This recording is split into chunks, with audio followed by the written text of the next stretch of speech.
गजमोती चौका पुरायो जी, ताही चौका बैठले दुल्हा दुलरैता दुल्हा, मोतियानी अंजूरी भरायो जी।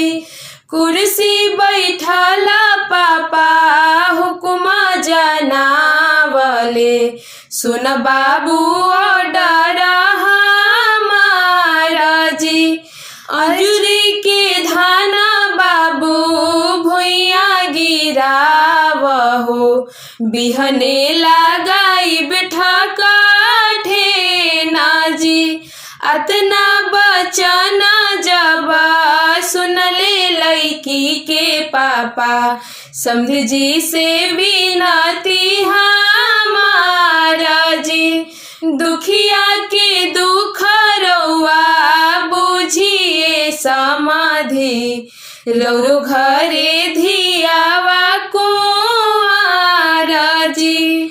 अतना बचना जब सुनले दुलरैता दुल्हा, पापा जी से विनती हमारा जी। दाना दही जा पापा कुछ ना साथे जइहे, तिलक शोभेला लीला राजी। तिलक शोभेला लीला राजी।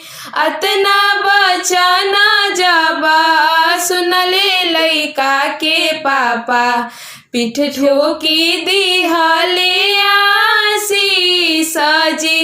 पढ़ला लिखला बाबू अजुए देखवाला हो, हुलसेला छतिया हमारा जी। हुलसेला छतिया हमारा जी। जिया हूँ जागा बाबू अमर हो खाहो, भूभुता में कवन गाँव के राजा जी। भूभुता में कवन गाँव के राजा जी।